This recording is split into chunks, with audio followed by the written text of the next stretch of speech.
the biggest thing for me is, build your own support system and have people around you that, you can ask questions to, that you trust. Keep having the hard conversations with school. I know some of them they're really, really tough. And it's very emotional. Every time I talk about it, think about it, I get emotions, but keep having the hard conversations. This is Megan, owner of Dyslexia on Demand. And I'm Eryn, owner of Advocate to Educate. And we are the Don't Call on Me podcast. We are here to talk about dyslexia, to remove the stigma, to hear what families really go through, and to share their stories. In both of our businesses and personal experiences, on a daily basis, we listen to people telling their stories. Many of heartbreak, many of struggle, but most all have a silver lining, even eventually. It's all about the stories. The more we share, the more we realize we aren't alone and we are a community. No, a tribe standing together. Today's episode is sponsored by Dyslexia on Demand. Dyslexia on Demand uses only the highest trained dyslexia therapists, and it's all one-on-one and individualized to your child's needs. The best part is that it doesn't matter where you're located because it's all virtual. Visit us at dyslexiaondemand.com to learn more. Today's episode is sponsored by Advocate to Educate. We help parents navigate through the confusing maze of special education in public schools in California. We support families starting as early as preschool through 12th grade, creating individual education plans to support the specific needs of your unique and amazing child. To learn more, go to our website, advocatetoeducate.com. Today, we are interviewing two folks that I have actually known for quite a long time. So we have Raine Anderson and Shannon Anderson. And I've known Raine back, since you were in first grade. Yeah. Oh my gosh, it's been forever. And just found out that it is Raine's birthday today. And she is so sweet to take her time to tell us her story today on such an important day. But Raine and Shannon both are going to be sharing the dyslexia story, the journey that has been Raine. And I was just saying a second ago, before we started recording, about how this is really both journeys, right? So it is Raine's journey, but it was also Shannon's journey before Raine, I think, even had the realization of what was going on. It's mom fighting that battle. So today we're hearing from both of them to just really kind of encapsulate and share your story for the world so that everybody can recognize that they're not alone. That's kind of our whole point here. So we kind of want a little bit of background, like in terms of, and I bet you part of this is going to be a little bit of Shannon starting,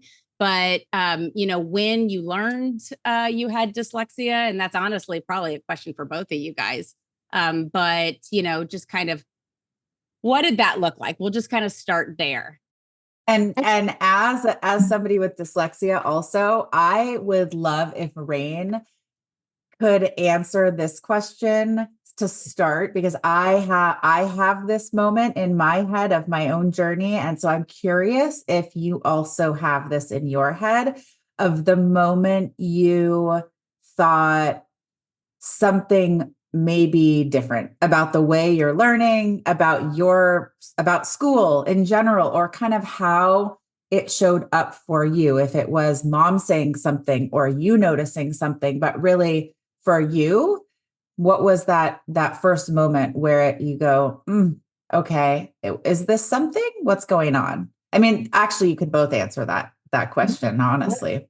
Well, I was really young when I first learned that I had dyslexia. So honestly, it's like all kind of like a blur a little bit. But I just remember being like embarrassed. Like it was embarrassing for me. Like, girl, let people know that I had dyslexia. Yeah. When I was in second grade, I failed a spelling test or something, and I called my dad, and from the actual school office. And I was sobbing on the phone and I was like, you have to come to school. He came to school and I remember sitting with him and just saying, I'm so dumb. I am so dumb. Everybody else, did fine on this test. And I studied and I failed. And like, it was the moment where I recognized like how embarrassing it is to be different than what I thought my peers were going through. Right. Like I just felt so alone. So Raine, I have to ask you really quickly, because you were diagnosed so young. You were somebody who was like super fortunate to be able to, mom was on it, school was on it. That's usually not the case.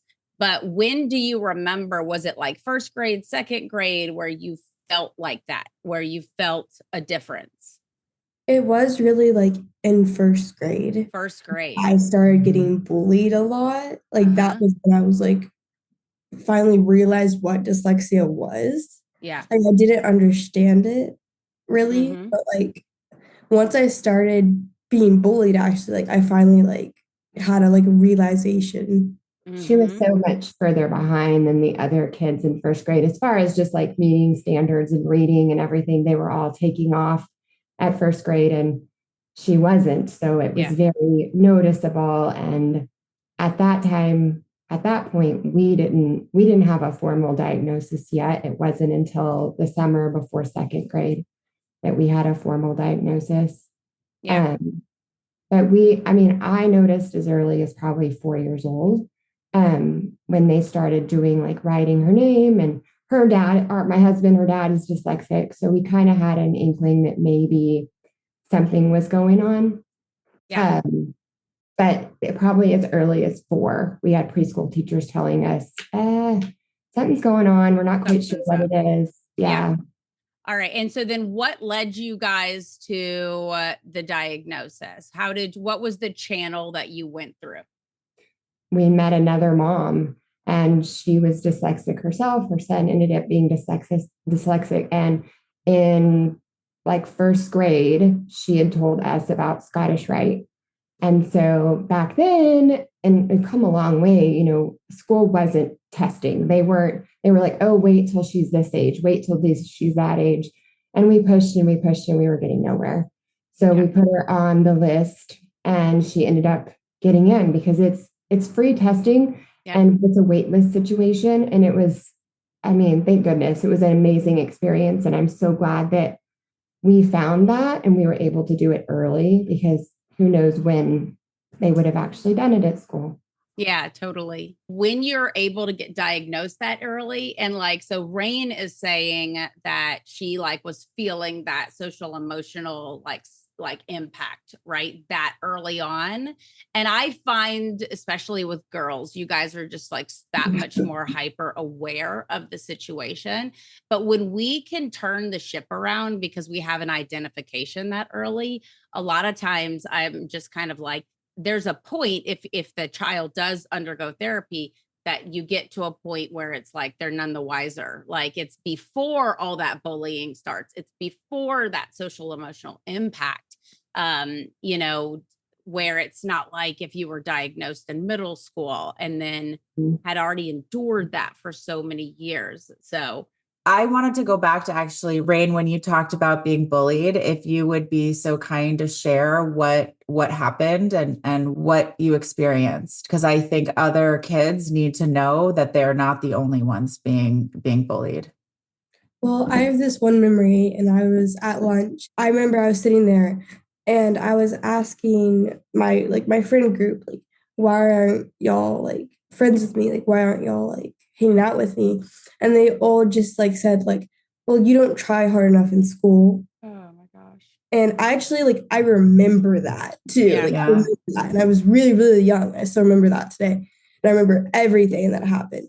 And they were just sitting there telling me that I was like not smart enough and that I act like I just like didn't try in school. Wow. Mom, did she tell you that when that happened? Yeah, she did tell me that when it happened. And she experienced a lot of that. All the way through elementary school, honestly, even with the diagnosis.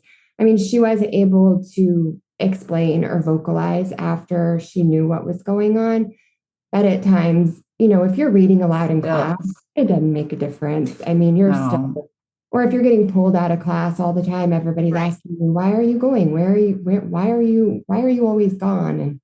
And so there's constant questioning as to what's wrong with you.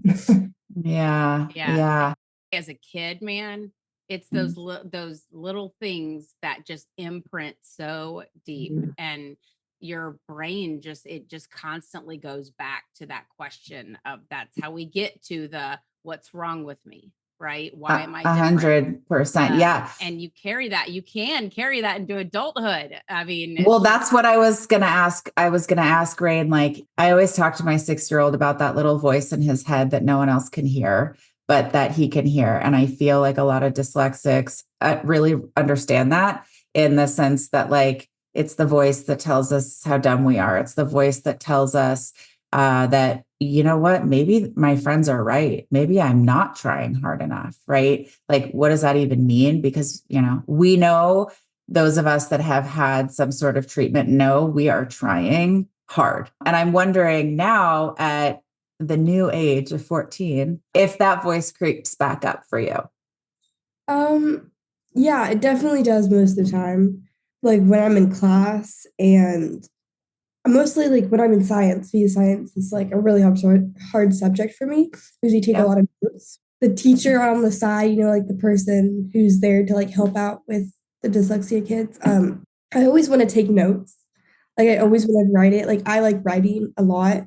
And most of the time I can't read my own handwriting. Like I can't like see what I'm spelling. So she'll come over in the middle of the class while the teacher's like still talking, and like give me a piece of paper with all the written notes on it. And all the kids are like, what is happening? I'm like, sorry, guys. Yeah. You're not so lucky. You don't get this. Yeah. But it makes you feel isolated and different, I bet.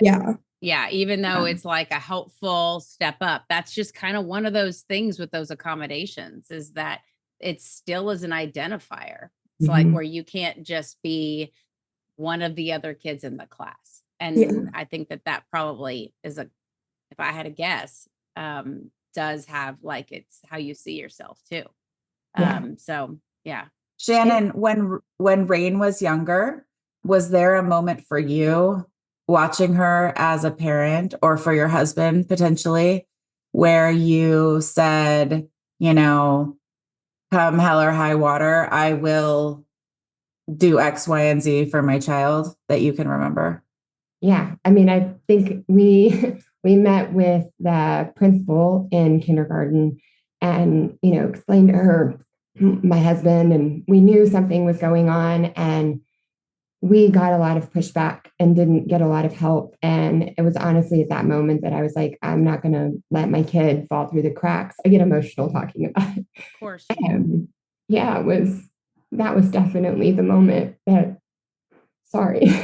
No. This is what we need, because you being vulnerable and going back to that moment, like I've had chills for 5 minutes, because this is trauma. It's trauma for you. It's trauma for Raine. Like, this is why we wanted to do this. Exactly why. I want parents to understand that when we say dyslexia therapy, we are not just talking about remediation. Correct. We are talking about mental health. And these mental health moments stick with us. Raine, how do you feel when you see your mom getting emotional about it? I'm just curious. Well, she always tries so hard to help me and stuff. Like, she's always tried to push for teachers and everybody to like try their hardest with me. These teachers aren't that patient with me. Like, they have no patience with me anymore. So she always tries to like talk to somebody and tries to get them to like help me, and to just basically just try to explain to them what's happening and stuff. Like, she always tries. We have been definitely a duo through all of this, and, you know, had many, many conversations with many different people.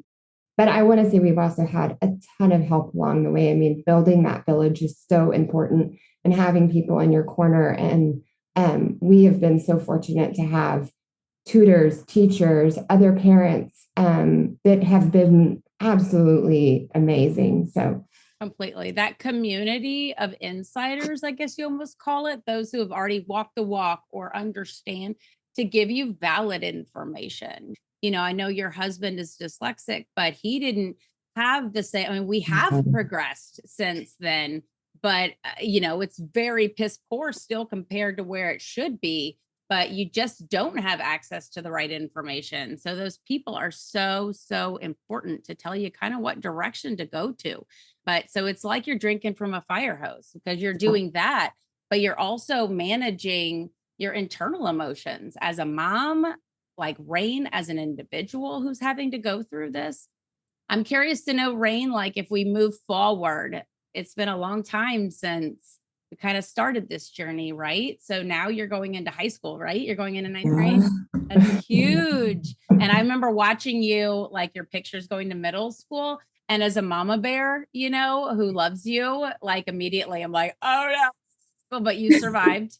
But I want to hear like how your journey has been thus far. Is it kind of a lot of the same? Did it ever improve? Did you ever start feeling a little bit more confident surrounding everything? Did your self-concept change a little bit? Tell us a little bit more about that. It definitely has changed a lot. I've had a lot more help. There's a lot more of awareness with my teachers now. When I was younger, dyslexia was more of like unrecognizable, but right now, like in this time period, it's more of like, it's okay, we'll help you. Me personally, I feel like I can be more vocal with my teachers. I remember one of my teachers was not giving me the accommodations that I was needing. So I went to her and I talked to her about it. And like before, I would not have done that at all. Like I would be scared to do anything like that. Yeah. And so now you feel comfortable advocating for yourself. So that's great. And that's a journey too, Raine. Like I think your ability to advocate now, I love that I've heard growth. I think over time that's going to keep growing. And I just remind yourself too, that your voice is not just it's not just for you. I think that your voice creates awareness and exposure to other kids because you aren't the only one in the room. Can you, because I don't know you from seeing you around, can you describe to me, either of you, what the journey looked like after you went to this principal and you said, thanks, but no thanks, we're not waiting? What did it look like? Well, that's when we ended up at the Scottish Rite because I was like, well, I want to get her tested so we can get her identified at school so she can get all of these things that we want to have for her. They ended up, going through, they accepted from the Scottish Rite her diagnosis. It was still a challenge because even the therapist they had at school, like, it was still a challenge getting them to still understand everything. And for our listeners, can you describe what the Scottish Rite is? Because in California, people don't know about it. Yeah. So the Scottish Rite is a hospital and they have a whole center for dyslexia. It's part of like the Take Flight program.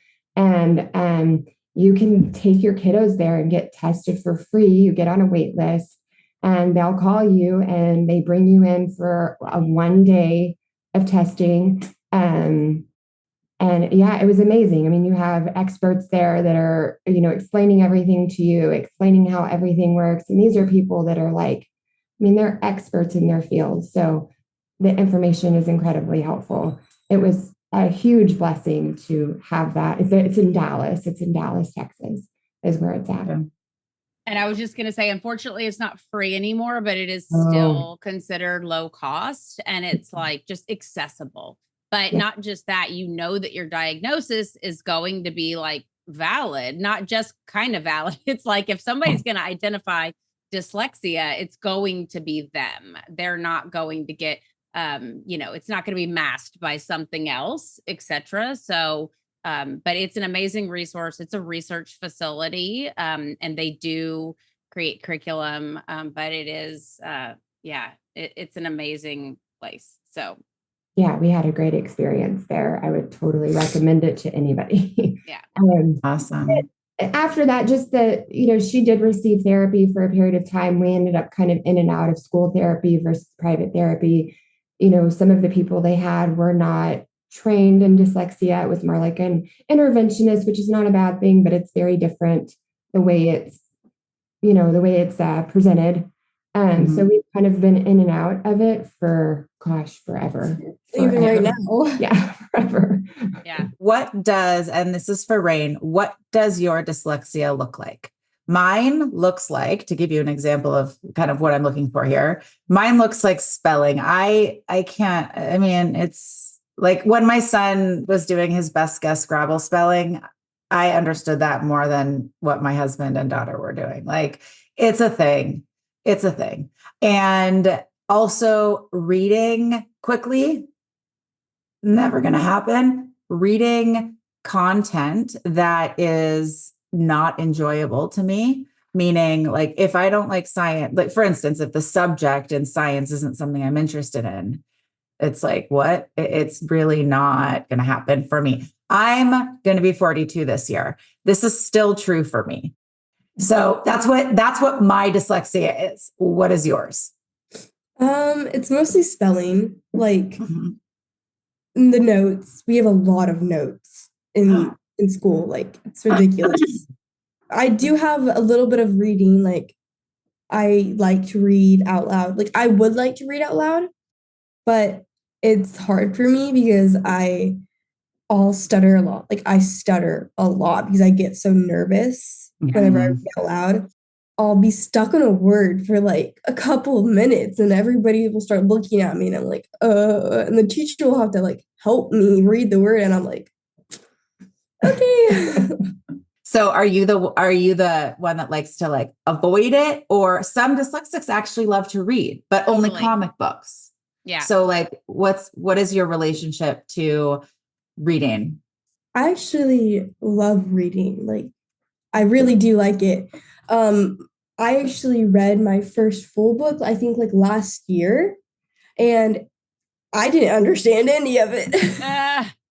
So after I read it, I went on Audible and I like actually understood it. But this year, I actually read this really good book. I forgot what it's called. It's that rabbit book, that China rabbit book. It's like really good, and I understood like everything. But the book. Wait, what was the name of it?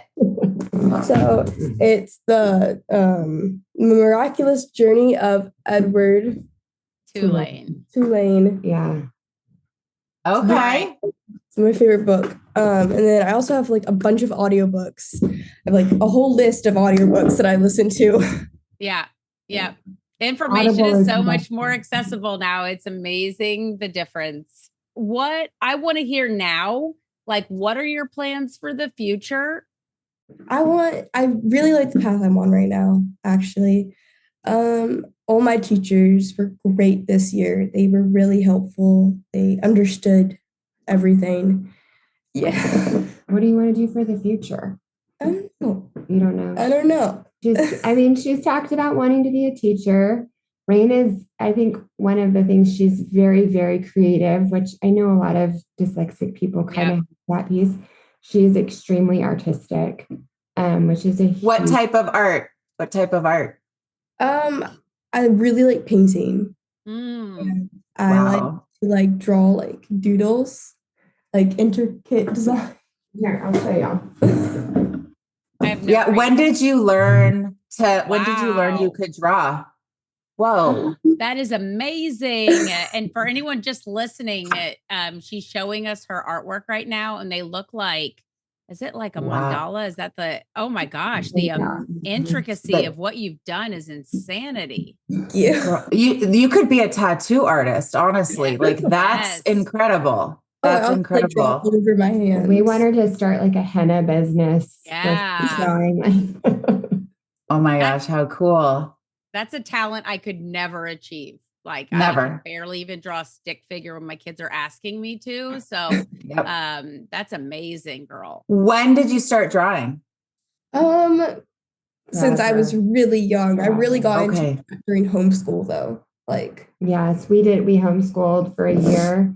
And she has always been super artistic. I think any kind of class that is the teacher, once the teachers find out she's creative and artistic, they're like, oh, well, we're just going to have you do a book report where you're doing an art piece. So anything, and they're very, like, they've been really open to it, especially in middle school, to letting her, do her projects in a more artistic format. That's amazing that you've encountered teachers like that. Yeah. That is so cool. Are you worried a little bit now that we're moving into high school that you have to kind of like start that journey again? Very. Yeah. I'm very nervous. I think she is. Just you're starting over with everything's different now. The administration is different. I mean, we'd kind of gotten to know everybody. They knew Raine really well. And of course, high school is a whole different thing. Now everything counts on your transcript and it's your credits and it's your GPA and it's all of those things now. So yeah, it's definitely very, very nerve-wracking, I think. Well, I actually don't want to go into high school, actually. The people, like, I'm going to have a new environment, new teachers. Like, I loved my teachers this year. They were all so perfect. Like, I don't want to leave them. Like, I love them. They're like my people. So, like, they all understood, like, everything with going on with me. So that's one thing I'm nervous about next year is, like, the teachers, definitely. The advocate in me just has to say that, you can make the same environment as you had in middle school. And you I look at it as you are the gift that keeps on giving, because as you go through the process and you go educate another teacher on what you need, you're paving the way for all the other kids that are so scared to talk about it and maybe they don't have the family support or the practice. The more you practice, the more it becomes really easy, and you're going to learn very quickly who the teachers are that, like, your mom may need to follow up with a little video clip of what is dyslexia and things like that, right? Has it become easier in a way? Definitely. I remember the first time, like, she actually made me, like, say something, and I think it was, like, last year. It was this past school year. Yeah. This age, I'm like, you're gonna have to start doing this. You need to say something. And well, I said something. This doesn't have anything to do with dyslexia, but I said something to my art teacher about assignment that I didn't turn in, but I had it. It just was past its due date. So I talked to him about it, and he, like, pulled me aside, and he was like, Raine, that was, like, really brave of you for coming up to me. I want you to do that for everything. These teachers always want to try to help you, like, get a better grade and everything. Yeah. I mean, I think after he said that, I was like, whoa. That positive reinforcement that you did the right thing by coming to me. I mean, I'm telling you, the teachers that we had were, every teacher this year was literally sent from heaven, I think. I'm like, where is the school? Let's duplicate it. These teachers need kudos. So, say where it is. Where were you at? We at Dripping Springs Middle School. All right, Dripping Springs. Woo! Just kidding. Well, in middle school is a scary place. Honestly, I was really scared. But Raine, just showed tremendous growth maturity-wise and academically. And I think they really fostered that her being able to speak up for herself, and which is huge that, adults are listening. So totally. And sometimes it doesn't feel like this, right? Especially for, like, Eryn, who's fighting the schools. And I hear from parents all the time who are fighting the schools. But at the core of it, right? Like, teachers went into the profession for a reason, because they have that love and passion. And regardless of whether or not they understand dyslexia, which I would say 95% of them do not, but they do have that care and love, right? Like, and they do want to foster your development and support you. And so you being that advocate to speak up is, like, it might trigger them to take that next step and learn more and be better so they can be better for the next person. So I think that if you take all those tools that you're learning and stashing away in your toolbox, you're going to get there and you're going to be awesome. So what advice do you have? And this could be for both of you guys. that you can give others with dyslexia or those who are just starting the journey? I would say just don't be embarrassed. I mean, I remember there's this one accommodation and it's on the computer and it's during test and I have to put on headphones in front of everybody. And my teacher, she told me, don't be embarrassed about that. Don't be embarrassed that you need extra help. Like you need it. So don't be embarrassed about it. So like I'm not embarrassed anymore. Like I Go girl. Really confident in all of that stuff. Like I will put on headphones in the middle of the test and I don't care if everybody looks at me. It's totally true. And what would you say if somebody says like, but you're telling me not to be embarrassed, but I am? Or would you say, we'll do it anyways, even if you're embarrassed because it gets easier? Yeah. I mean, okay. Don't be embarrassed about something that helps you. Like if it helps you, then use it. Yeah. You shouldn't be embarrassed about something that helps you. Yeah. Is there anything you want parents to know when they're at the beginning of the journey, maybe, or when they're at that peak moment where they're knee deep in intervention and they're going 4 days a week and it's intense? Just what message would you want to give to parents that are going through this? And I think the biggest thing for me is, build your own support system and have people around you that, you can ask questions to, that you trust. Keep having the hard conversations with school. I know some of them they're really, really tough. And it's very emotional. Every time I talk about it, think about it, I get emotions, but keep having the hard conversations, and have that support group. I can't even stress however that looks for you, whether it's a friend or a teacher or somebody that you feel like you can go to with any of it. Our village has been one of the most important parts of our journey. That's awesome. I'm so happy you found that. If there was another parent that came to you and said, I just learned my daughter's dyslexic, are they going to be okay?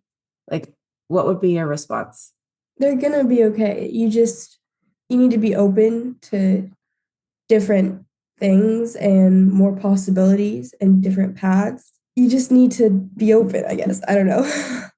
Mm-hmm. Like open that it might not be the way that they think it's going to be. Yeah. Mm-hmm. Like they're going to take a whole different path than what you think it's going to look like, or what they even think what it's going to look like. It's going to be different from what you think. Mm-hmm. Mm-hmm. Yeah. We're definitely in that period of like, it kind of is what it is, so to speak. Like we've done so much remediation, and honestly, it's become kind of part of who she is. Like it's almost like, oh, Raine, we almost kind of tease her, and now she laughs, and it's like, she'll spell something funny, and we're like, and now it's just kind of her. So yeah, it's what makes you one of your unique pieces. Yeah. Right. Mm-hmm. And it doesn't define you. Or don't let it. Right.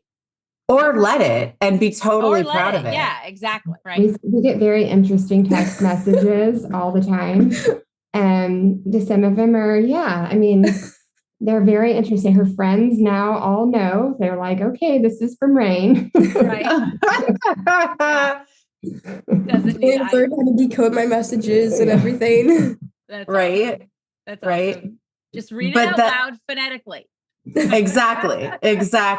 If you could craft your life again, Raine, would you choose for dyslexia to still be part of your experience? Yes, I definitely would. Yeah. Tell me why. It definitely has built character in me. It's taught me to do things. Yeah.